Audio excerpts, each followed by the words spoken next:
Hello बच्चों, so welcome to your maths class. और आज की क्लास में हम करने वाले हैं न्यू कंस्ट्रक्शन। इस टाइप का कंस्ट्रक्शन पहले नहीं किया होगा आपने। अब तक तो जो भी चैप्टर में चल रहा था वो ऑलरेडी आप 6th क्लास में पढ़ चुके थे। ठीक है, that is construct a triangle. ठीक है, आप जानते बोल सर कंस्ट्रक्ट अ ट्राइंगल, तो ट्राइंगल कंस्ट्रक्शन भी आपने 7th 8th में पढ़ा है। 4 टाइप से कर सकते हो। SSS है यानी ऑल 3 साइड गिवन है, तब भी ट्राइंगल बन सकता है। SAS यानी जो कॉन्ग्रुएंसी के 4 रूल होते हैं ना, वो ट्राइंगल कंस्ट्रक्शन के लिए भी रिक्वायरमेंट होती है। SSS, SAS, ASA, RHS यानी ऑल 3 साइड गिवन, तो ट्राइंगल बना सकते हो। SAS side included angle side given, तो भी ट्राइंगल बना सकते हो आप इजीली। RHS राइट एंगल दिया हुआ है, हाइपोटेनस गिवन है, 1 साइड गिवन है, तो भी ट्राइंगल बन सकता है। और ASA यानी 2 एंगल और इंक्लूडेड साइड, यानी 2 एंगल और थर्ड साइड कोई भी हो, कोई फ़र्क नहीं पड़ रहा, क्योंकि जैसे 2 एंगल पता है, थर्ड एंगल तो तुरंत निकाल लेते हैं और उसका भी ट्राइंगल बना सकते हो। आप ऑलरेडी बना चुके हो। अब नया वाला है, क्या है? It's base. क्या क्या गिवन होगा इसके अंदर? बेस गिवन होगा, एक बेस एंगल गिवन होगा और अदर 2 साइड का सम गिवन होगा, वो साइड गिवन नहीं है। ठीक है, और जो नया वाला इसके बाद वाला कंस्ट्रक्शन करेंगे नेक्स्ट वीडियो में, इस क्लास में सिर्फ इसी टाइप का करने वाले हैं। एक क्वेश्चन पूरा डिटेल में समझते हैं, नेक्स्ट क्लास में नेक्स्ट टाइप का, और थर्ड क्लास इसके बाद होगा उसमें नेक्स्ट टाइप का, फिर आपका चैप्टर कंप्लीट। ठीक है, उसमें होगा बेस एंगल होगा, डिफरेंस ऑफ 2 साइड गिवन होगा, और एक आएगा जिसमें पेरीमीटर गिवन होगी और 2 बेस एंगल गिवन हो गए। सोचो अलग अलग टाइप के हैं ना, तो बड़ा मज़ा आने वाला है। तो अपने ज्योमेट्री बॉक्स ले जाओ और बैठ के स्टार्ट करो। तो मैंने एक क्वेश्चन लिया है, एक्सरसाइज 11.2 क्वेश्चन नंबर 1 कि construct a triangle ABC in which BC। अब आप खुद सोचो, अब पहले रफ डायग्राम हमेशा बनाओगे ज्योमेट्री में। ठीक है, तो आपने एक रफ डायग्राम बनाया, ट्राइंगल ABC जिसमें BC 7 है, एंगल भी 75 है, यानी कि बेस गिवन है, बेस एंगल गिवन है एक एंगल, बाकी दोनों साइड AB और AC गिवन नहीं है। रिमेनिंग 2, देखो 3 साइड होती हैं टोटल, इसमें से एक तो गिवन है, रिमेनिंग 2 साइड कौन सी होगी? AB and AC। ये गिवन नहीं है, इन दोनों का सम गिवन है। भाई इनको ऐड करने पे 13 आएगा। अब हो सकता है 13 का मतलब है 7 + 6 भी हो सकता है 6 + 7 भी हो सकता है 8 + 5 हो सकता है कि 7.5 मतलब पॉइंट के अंदर भी हो, कुछ भी हो सकता है, लेकिन सम 13 आने वाला। हो सकता है 10 और 3 हो। अब 10 और 3 तो अगर पॉसिबल नहीं हो पाएगा, क्यों नहीं हो पाएगा सोचो ज़रा। मैंने बोला 10 और 3 पॉसिबल नहीं है, लगाओ दिमाग जरा, क्यों नहीं है? क्योंकि अगर एक 10 हुई और एक 3 हुई और थर्ड तो 7 है ही, कहोगे सर है तो सही, दोनों का सम 13 आ रहा है। अरे वे कंडीशन भी होती है ट्राइंगल बनाने की कि sum of any 2 side must be greater than third side. Sum of any 2 side must be greater than third side. तो इन दोनों को ऐड करने का 10 से ग्रेटर आ रहा है? नहीं आ रहा है। चलो याद रखना कि अगर मान लो किसी ट्राइंगल की 3 साइड ऐसे हैं A, B एंड C, तो इन दोनों को ऐड करने पे इससे बड़ा होना चाहिए, यानी A + B की वैल्यू ग्रेटर देन C होनी चाहिए। अगर इन 2 को ऐड करें तो वो A से ग्रेटर होना चाहिए, और अगर इन 2 को ऐड करें तो ये इससे ग्रेटर होना चाहिए। सम ऑफ एनी 2 साइड वो थर्ड साइड से ग्रेटर होनी चाहिए, इक्वल से भी काम नहीं चलेगा।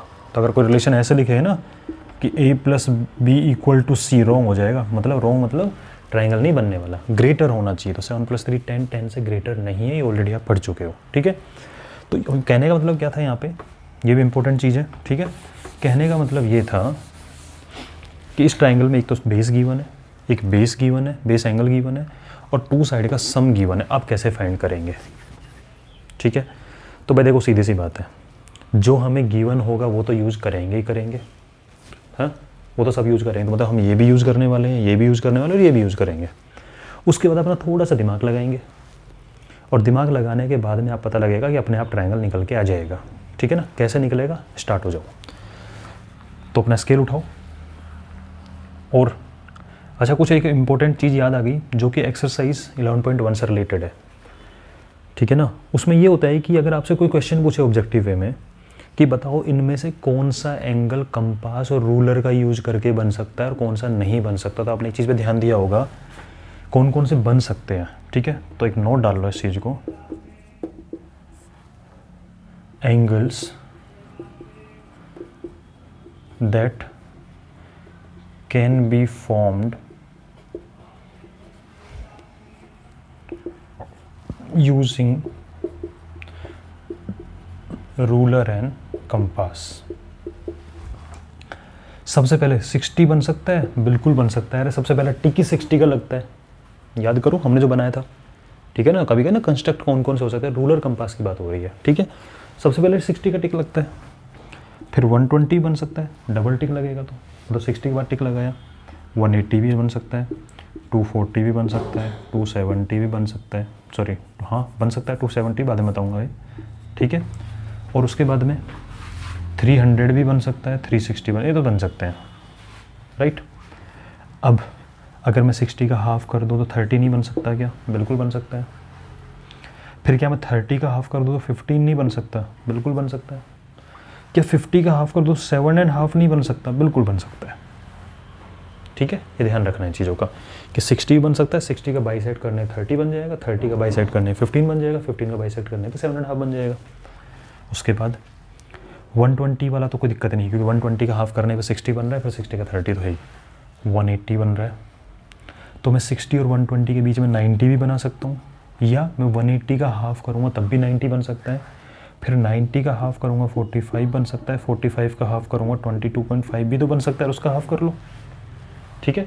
तो आपको पता होना चाहिए कौन सा एंगल बन सकता है। तो जो एंगल हम बना सकते हैं बेसिकली एंगल, जो बेसिक एंगल है, और उनका बाइसेक्ट करना, इन बिटवीन निकालना, राइट। ऐसे अगर आपसे कोई पूछे क्या 75 बन सकता है? बिल्कुल बन सकता है। क्यों?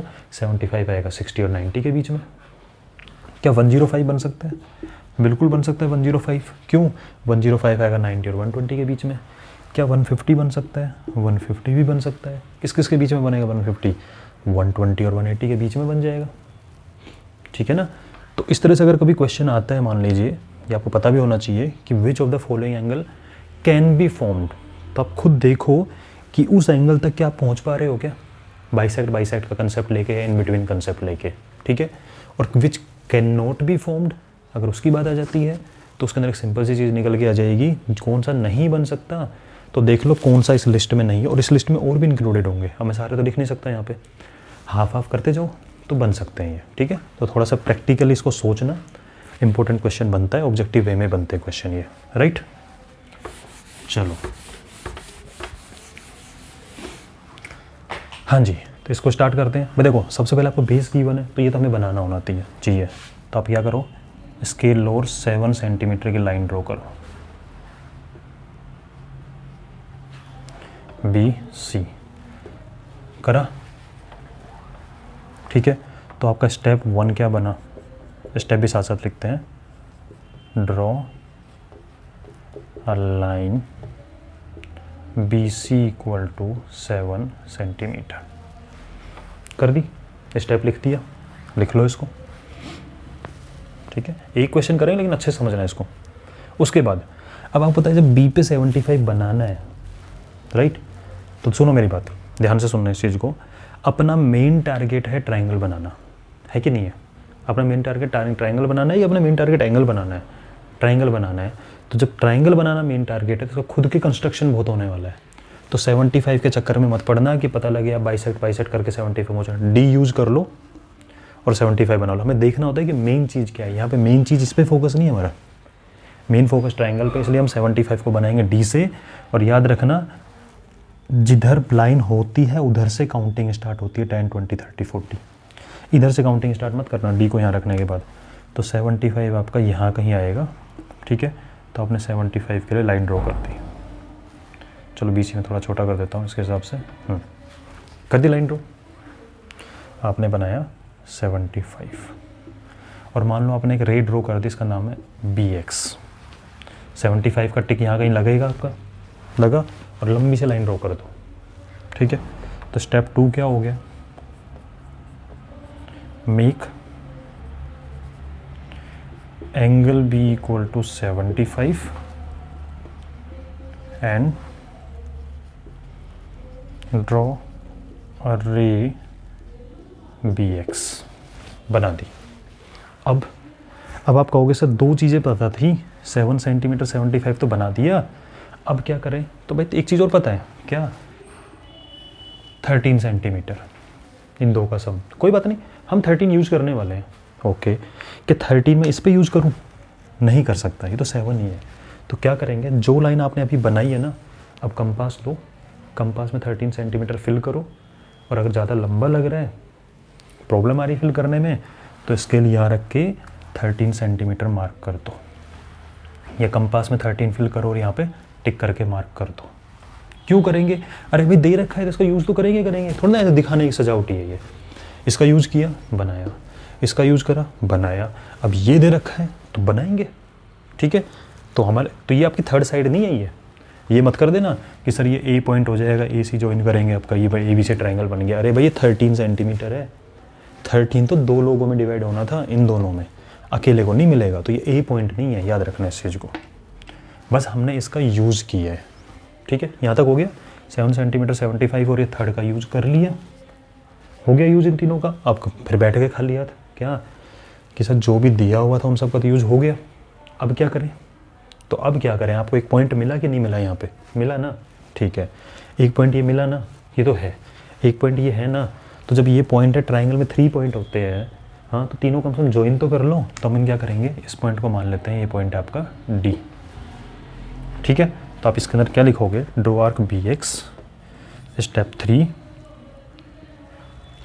Take B as centre, radius कितना 13, ठीक है, take B as centre, radius equal to 13 centimetre, draw an arc, let it intersect B X at D.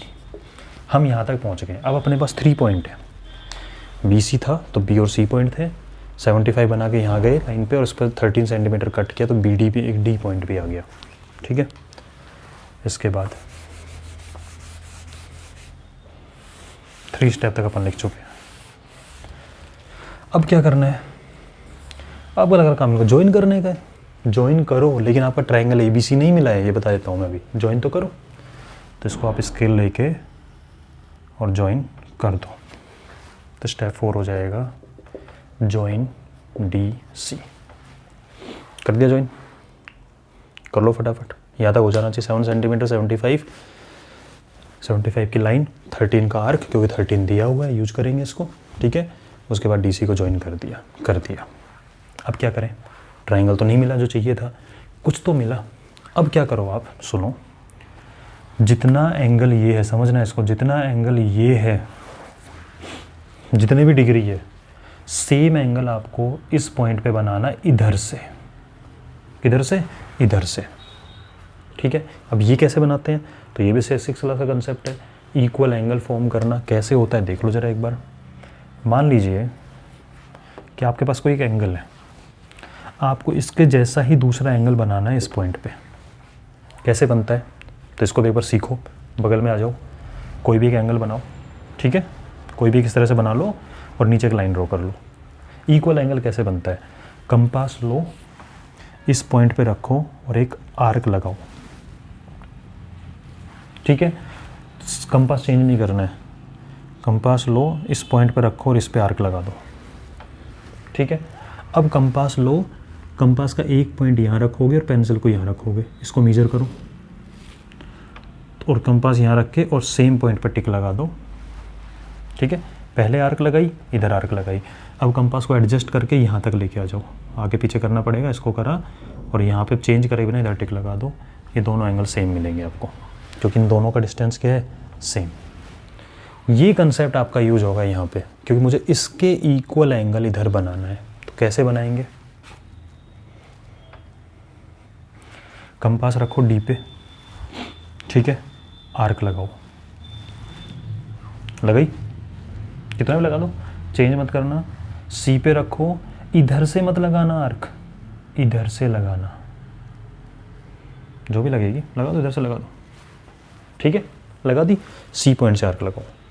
अब कंपास में ये डिस्टेंस फिल करो, एक जगह कंपास टिक होगा, एक जगह पेंसिल लगेगी और इस वाली लाइन पे रखना, एक्स्ट्रा वाली पे। क्यों? क्योंकि हमें ये थोड़ी चाहिए थी, ये लाइन तो हमारी हेल्प करने के लिए बनी है, तो ये हेल्प करेगी कि सारा काम बनता इधर है, क्योंकि भाई ABC तो ये है, तो A कहीं यहीं पे आएगा, तो अपन को इस पॉइंट पे रखना है, क्योंकि ये लाइन हेल्प कर रही है। कौन सी लाइन? ये वाली लाइन DC आपकी हेल्प कर रही है, तो इसकी हेल्प ले रहे हैं।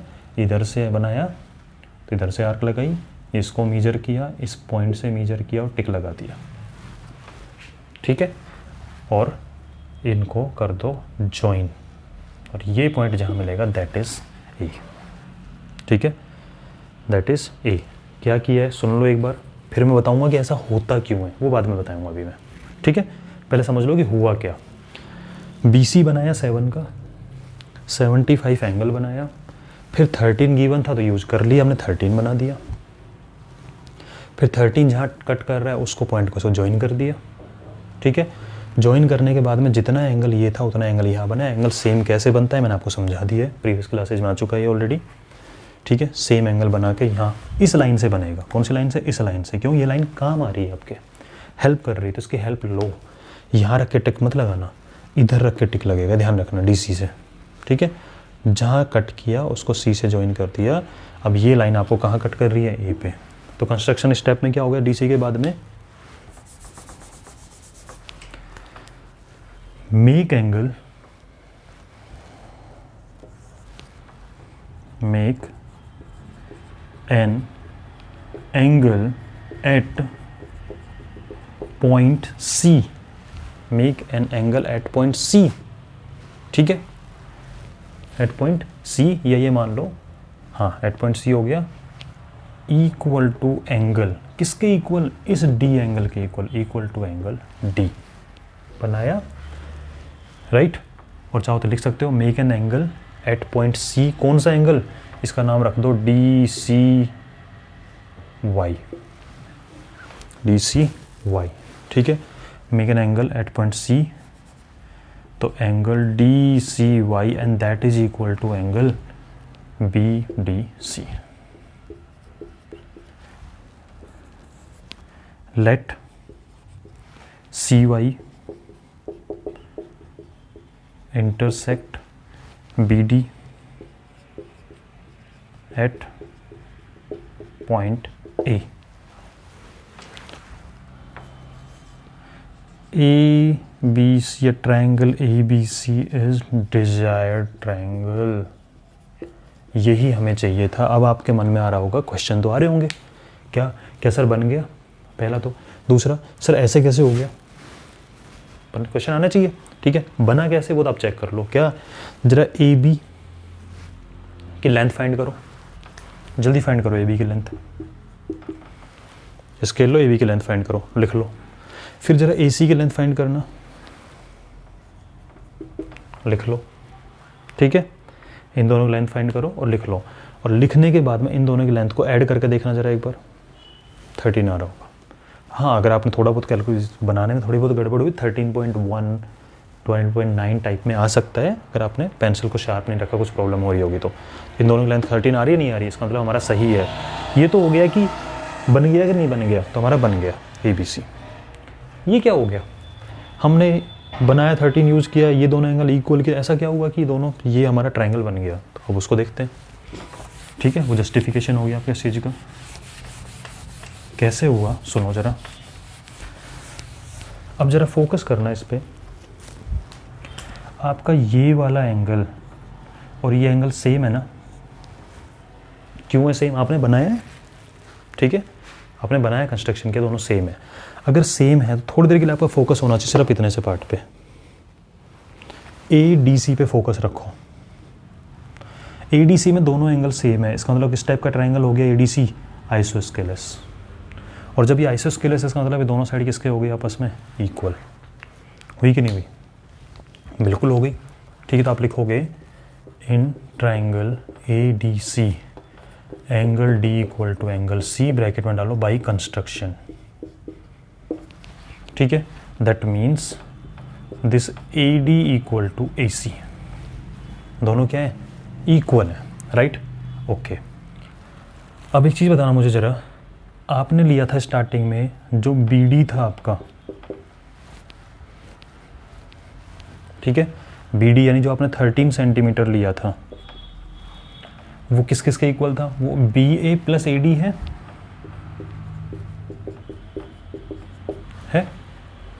BA लिख दो या फिर इसको AB लिख दो। जो आपने 13 सेंटीमीटर बनाया, यहाँ तक समझ में आ रहा है क्या बता रहे हैं? कि दोनों एंगल इक्वल हैं, बाई कंस्ट्रक्शन है इक्वल, इसका मतलब आइसोस्केलेस ट्रायंगल है, इसका तो दोनों साइड क्या आपस में इक्वल हैं ये, राइट। आफ्टर दैट आपने जो बी डी लिया था 13, वो था A B plus A D. क्या मैं इस ए डी की जगह पे ए सी नहीं लिख सकता? क्यों? ये रहा, इसका मतलब 13 सेंटीमीटर जो आपने वैल्यू ली थी बी डी, वो किसके इक्वल है? A B plus A D means A C. बताओ सही है कि नहीं है? यानी कहने मतलब क्या था कि ये टुकड़ा जो था ये हमें फाइंड करने के लिए इसकी नीड पड़ी, ठीक है। इसलिए हम दोनों एंगल क्या बनाए? सेम, जैसे आइसोस्केलेस ट्रायंगल की प्रॉपर्टी लगे, दोनों साइड इक्वल हो जाए और ये वाला पॉइंट मिल जाए। So this is how we make, या this is how we construct triangle if base is given, one base angle is given and sum of other two side is given, right. I hope समझ में आ गया होगा, ठीक है।